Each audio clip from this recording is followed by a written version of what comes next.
the worst thing that you can ever do to your body. Seriously, all these carbo loading, especially marathoners, are kind of the worst.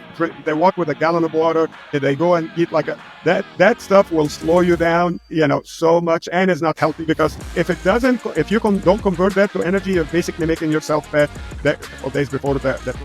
Welcome to the Busy People Getting Fit podcast. Today, I'm thrilled to introduce Ahmed Zaher, a dedicated triathlete, coach, and passionate advocate for healthy living and smart training. Ahmed has an impressive record as an 8-time Hawaiian Ironman qualifier, a 4-time Ironman 70.3 qualifier, and a bronze medalist at ITU Olympic Distance Age Group World Championships.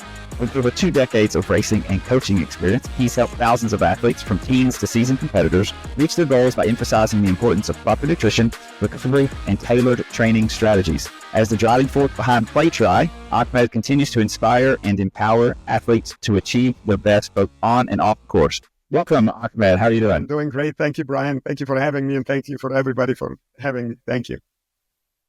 Perfect. So before we get too far into this, I just want let people know how we met. So you and your wife, Stacy, started, or my 16-year-old plays water polo. Yeah. And y'all held a water polo camp there for a bunch of kids kind of in the Texas area. And you started talking about nutrition, specifically prepping, like if you're an athlete, what should you eat? And then like what if you have tournament days, how do you eat for those tournaments? And I was listening to this going, this is brilliant. Everyone needs to listen to this, because I have athletes who train with me. I have parents of athletes, younger athletes who have the exact same situation, want to know the stuff that you are a master expert on. So I was like, I need this guy on my podcast. Thank you. Right. Yeah. One of the advantages that we had at PlayTri, and we're lucky, is we actually bought our first VO2 max and calorie expenditure testing and lactate testing about 23 years ago. So one of the things that we do is not only research all the data outside, but we also do our own data and our own research. And that was very important to us, because we found that most of the data out there are either done on Olympians or they're done on couch potatoes. But everybody that's in the middle, which is probably me, you, and most of our friends, there's no data about us. There is no data to tell what we need to do or how to, get more healthy fast. So that's kind of what I usually try to share when I come on a podcast like this, or when you were listening, I try to say the stuff that you don't listen to it every day. It's kind of stuff that we have data that we did, or data that we had the other people kind of back up our data. Basically new stuff that you don't hear every day. Yeah, cool. So let's just dive right into questions that I know I have, and especially parents have with active kids. So we're going to dive into the nutrition. So, there are 2 types of audiences that we're listening to. The first are adults. They work 40-hour weeks. They train 4 to 6 hours a week. And then we have their kids, my kids, for example, they train 4 to 5 hours a day, 5 to 6 days a week. What should their daily regular nutrition look like between those 2 audiences? Because they live together, right? That's the problem. So what I always try to kind of, there is the perfect way or the best way, and I'll try to kind of go up there first and then come down from there. One of the things you have to kind of understand the basic of how the human body, and I'm not a nutritionist, I've just been working out for a very long time, probably as long as you've been alive. But, is that there is calories coming in and there is calories coming out. So that's, first thing you need to understand. If you don't know how much calories you're supposed to have in, and if you don't know how many calories you're supposed to have out, then you're doing a lot of trial and error, which is fine, but that means a lot of keeping track of what's going on with your body. To make it the easiest way is there is a test that's called RMR test. RMR test is the resting metabolic test. It basically tells you if you're in a coma. That test, is available everywhere now, but it used to be only available in hospitals. And they did it on coma patients, where basically a coma patient is sitting there. He's not doing anything, obviously. He still needs to take some calories in. So you, as a human being, need some calories in, even if you're laying down in bed all day. So when you eat less than that, it becomes a little dangerous, obviously. And if you eat more than that, and you're just laying down, you're going to gain weight.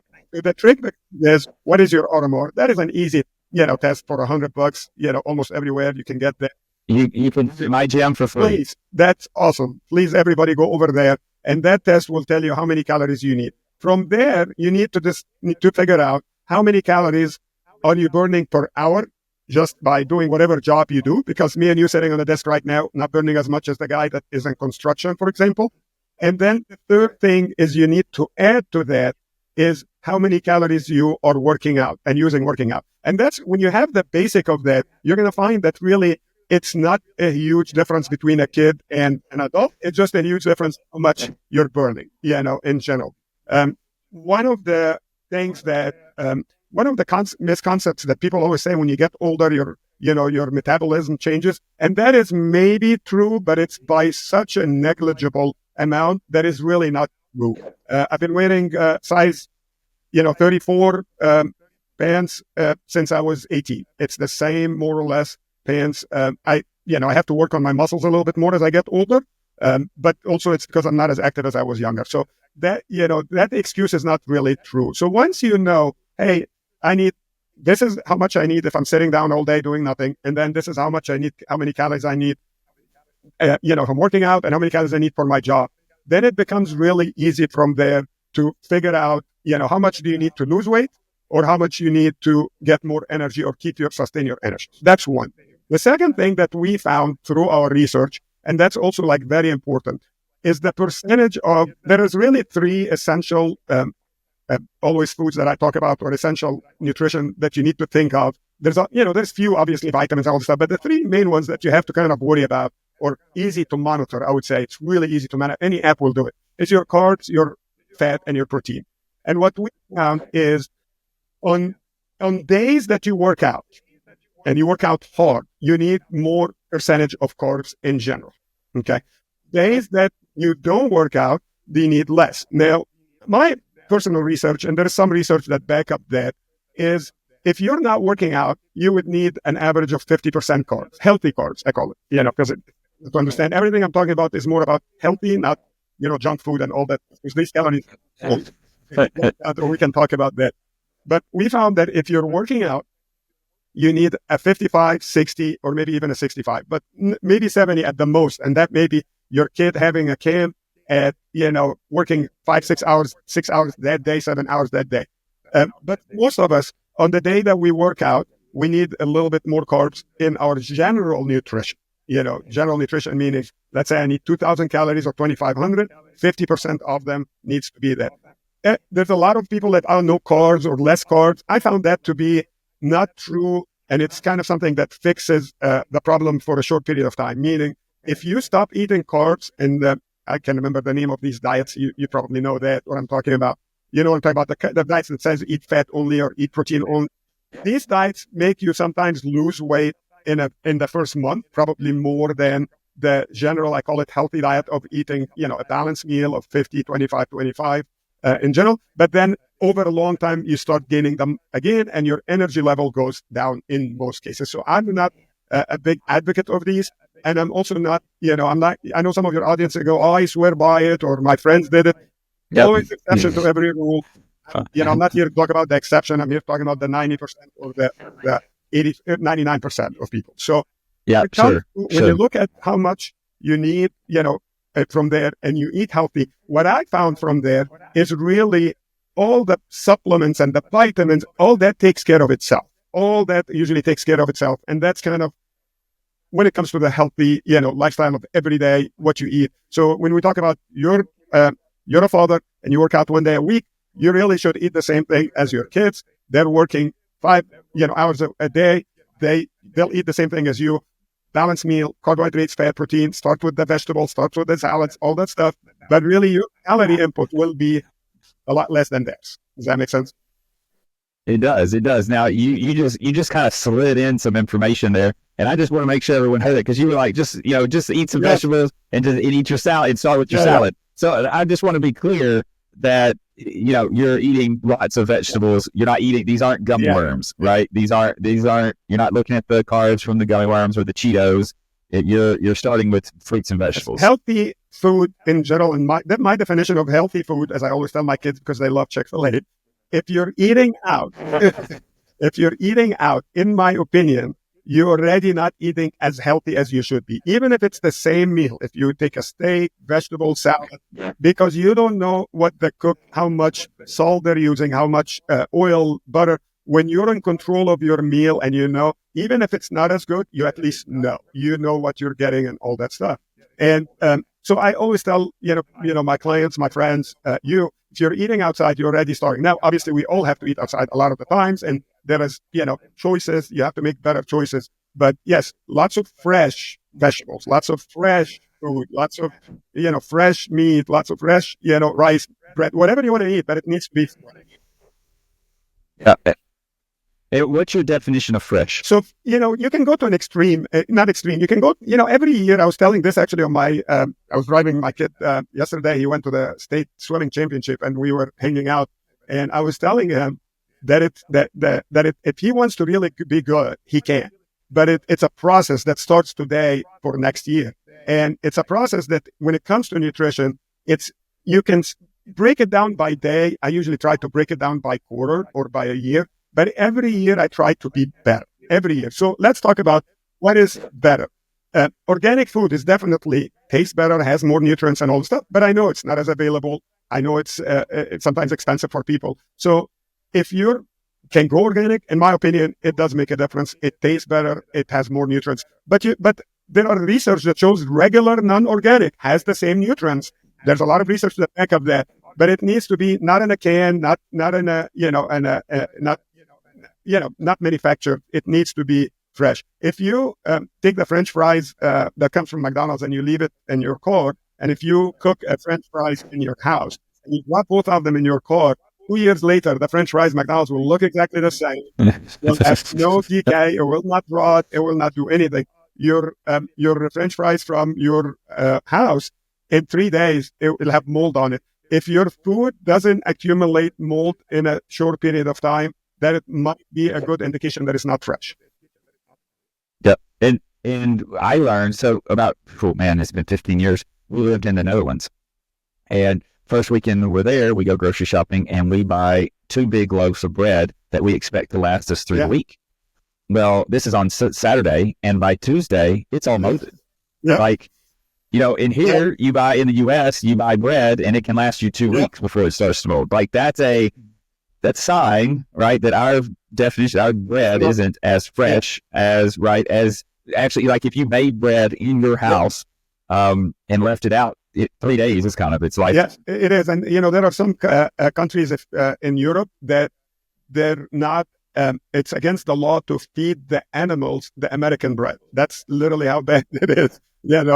That does not surprise me at all. Cities or countries that they don't even allow you to feed that because it doesn't have any nutrients. It just, carbs or whatever it is. And that's the part that I'm talking about is, I think we talked about that before at the clinic, is I always tell my clients, choose wisely because when you know your numbers and I need to eat 2,000 calories. Now you have a choice of eating one piece of carrot cake that's 1,000 calories or eating big French fries, vegetable, bread, rice, and that will come up to maybe 800 calories. There are 2 things that are you have to look at. Number one, the carrot cake won't make you full, so you'll stay hungry the whole day. So if you follow and say, okay, I'm going to stick to the numbers, well, now you're miserable the whole day. That's one. But number 2 is unless the food that you're eating has nutrients, is good for you, basically. Let's call it good for you. It's fresh, good for you, whatever you call it. That will not enhance your performance, enhance your recovery, make your muscles stronger, make your brain sharper, and all that. So that you're kind of losing in 2 ways. Is number 1, you're losing, energy. Number 2 is you're not performing good. So I'm not saying not to ever carrot cake. I always mention carrot cake is my favorite, but it is. I always sometimes, my wife makes fun that I don't go, I go ride the 100-mile bike ride so I can eat the carrot cake. So I can just, so I call, my 100-mile bike ride is a meditation / good excuse to eat a carrot cake, in general, because I burn calories. I can afford it, as we call it. But choose life.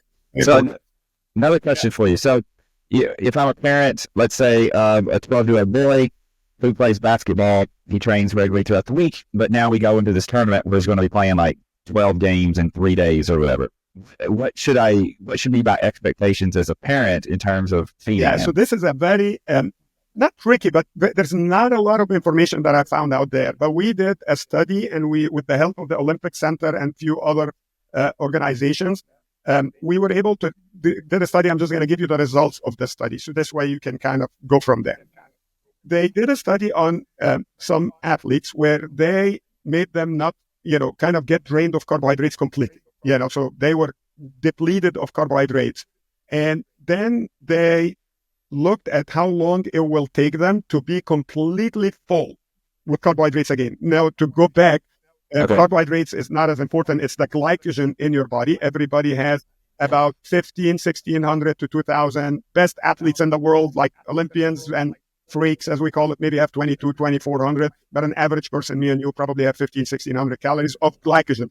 That is what we call energy of the carbohydrates. That's the stuff that you use in bursts. That's the stuff that if you sprint, that's what you're using. Okay. Then you have 80,000 and above. And that's for a guy that is, has 5% fat. He still has, or she still has 80,000 of fat calories. That's why you can walk a marathon without a problem, but sometimes you can't run hard for a short period if your problem is, calories in general.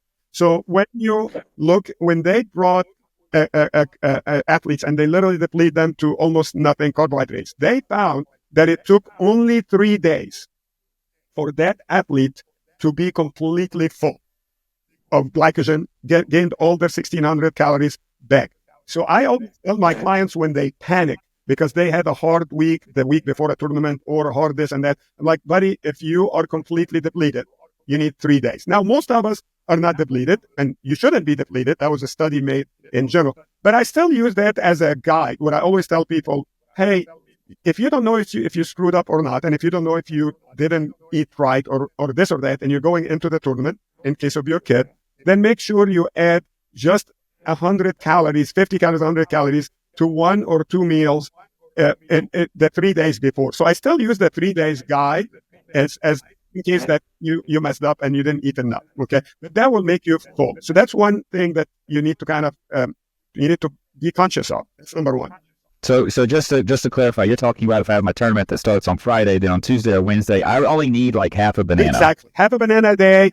Half a banana extra than what I normally eat. Exactly. And that's all you need, in general. I don't need 3 plates of spaghetti. That is the worst thing that you can ever do to your body. Look, seriously, all these carb loading, especially marathoners, are kind of the worst. They walk with a gallon of water. They go and eat like that stuff will slow you down, so much, and is not healthy because if you don't convert that to energy, you're basically making yourself fat a couple of days before the tournament or the race. Okay. Now, the second thing that people overlook, and we see that all the time, our research, and again, backed by other organizations that help us with that, is it takes 16 hours for your meal to be converted into glycogen, and it's not what we call sitting there in your stomach, okay? And it's not just extra weight sitting in your stomach. So when I did the Ironmans, most Ironman starts at 6 o'clock, in the morning. And if your tournament, let's say your kid has a lot of the water tournament, they start at 7 o'clock or 8 o'clock at the most. I don't remember any tournament starting at No, they don't. Yeah. So that means that your dinner meal, that we call it, and if you want to call it the carb loading meal, it's fine. That needs to be at 4 o'clock in the evening or 5 The day before. And a lot of times what people do, hey, we're going to make a reservation for all the kids, and they all go to the restaurant, and every other kid and every other parent every other team taking their kids. And what happened? You end up leaving the place at 8 or 9 or 10 and getting your food late. And all that is not good. You need to go 16 hours before. Now, that doesn't mean you don't snack after that, something healthy. That means that, so that's the second mistake that we find that athletes do in general, is they eat too late. Now, again. Yep. So I want to kind of clarify and summarize what I'm hearing. So my tournament starts on Saturday at 7 a.m., right? Whether football or basketball, whatever. On Wednesday, I'm going to start adding half a banana to 1 to 2 meals, Wednesday, Thursday, Friday.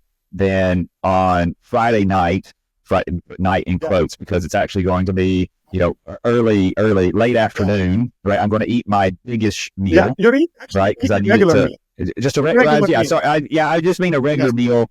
It's a regular meal. As it's my dinner, I'm going to eat that around 4. and then I'll have a snack, right? I'll have my normal healthy for me, for like fruits and vegetables, snack on throughout the evening, and then show up and can perform first thing, or 7 a.m. the next day on Saturday morning. You will feel as light as a feather when you do that, because you have nothing but energy. You don't have any extra baggage. You don't have any extra calories that you don't need that are sitting there waiting to be processed. Does that make sense? Yeah. So that's the second thing that we found. Now, I'm going to kind of highlight quickly on a question that I get all the time, and talking about spaghetti and all this stuff. I always tell my clients, eat whatever you eat. What do you eat for dinner? Eat normal. The general rule is to not ever try anything new, race meat or Sure. So, if you never mistake once, you only make that mistake. Yes. If you never tried sushi, do not try sushi that week. That makes sense. So that's kind of what I always, that's the other question. So what I always tell people, my argument, I go, hey, because you find some coaches or some people go, yeah, I know never to try anything new. I go, okay, you know not to try anything new, right? They go, yes. I was like, do you eat a bowl of spaghetti every day or every week or every day? They're like, no, I've never done it. I'm like, why would you do that? The day before your big marathon, Ironman, 5K, water polo tournament, it doesn't mix. Does that make sense? So that's kind of a good part. So eat whatever you eat normal, and you can add that extra half banana as well, if you want. Yeah. So one more question, and then we'll wrap this up, which is, okay, my tournament's Friday, Saturday, Sunday. This is now Saturday afternoon. Yeah. I've already done 4 of my 8 games. What should I be eating for? So another rule that you have to know is your body can only consume and translate or convert into glycogen an average of 200 to the most we've seen is 400, 450 calories an hour. Okay. So by knowing that, and we have actually machines at PlayTry that measures all that. Just FYI, we can measure your rates. I need to come visit. I need to come visit you. That's how we know. That's how we know all that stuff. Is our research is because we have machines measure your sweat rate, how much sodium you have, how much calories you're burning, how much carbs, how much fat, all that stuff. So it's very easy for us. But if you don't know, you can go the general, which is an average person is about 300 calories an hour. So when you talk about your kid doing their tournament and they're going to be there for 3 days, you need to be conscious of how many calories you take. And that's where I believe learning to eat smaller portions in everyday life comes to be very effective in tournaments, because you teach your body to convert the calories quickly, and it goes for that. So when you come and you say, okay, I see these parents, all right, we got 2 hours, we're going to rush to Chipotle and we're going to get this big The general rule, remember, so the general rule that we hear all the time, and I've been hearing this since I was 2 years old, so it's ancient, is you got to eat 2 hours before the tournament, right? Haven't you heard that? Get your breakfast 2 hours. Yes, that is true. I'm not going to say, but the amount of calories you take is important. So if you're eating 200 calories, actually you're eating 2 hours before, and we know that your body can only absorb 300, that means your meal shouldn't be more than 600. So keeping track of that, how much calories is your kid playing the whole game? Is he more, is he sprinting, back and forth? But you can calculate approximately how many carbs they're using and how many calories you're using. Even if your guess is, I always tell clients, if your guess is not accurate, it's better than no guess at all and just kind of winging it. Yeah. And you'll learn over time, okay, I guess too much, I guess too little. And that's easy to know because they run out of energy or they feel like bloated, But you have to know that they can't convert more than 300 calories, which means they can't eat more than 300 calories an hour. So when you have your kid all day in tournaments playing multiple, giving him a small snacks of 200 to 300 calories every hour, keeping track of how much he's using, can have him have the best energy and the best performance he can do for his fitness. And I say for his fitness because people kind of sometimes they kind of bunk because they're not fit, not because of does that make sense? That's always the most common mistakes that I see athletes, parents, young or old for that matter, they do. Awesome. Well, thank you so much. I really appreciate the insight you've given us. Where can people reach you? So you can reach me at coach@playtry.com. Coach. Playtry, P-L-A-Y-T-R-I. Yes, Playtry.com. And obviously you can visit our website and you'll see a lot of these tests. But my really important, I would tell everybody, I didn't know, you do aroma testing. I know I'm going to tell everybody about it. And they should come over there. because that is a present that they should, a gift that they should really take advantage of it. And then again, I'm sure your guys can teach them how to use it, or they can email me, and I'm happy. I do a lot of this stuff, at no extra charge, just to get people healthy and get people motivated to do it. Perfect. Thank you so much. I really appreciate your wisdom, and I look forward to talking to you soon. Thank you, Ryan. Appreciate you having me. Thank you. Take care. Yep. Have a good day. Bye. Hey, so that's a wrap for today's episode. A huge thank you to Ahmed Zaher for sharing his insights on nutrition, training, and all things triathlon and kids and tournament nutrition related.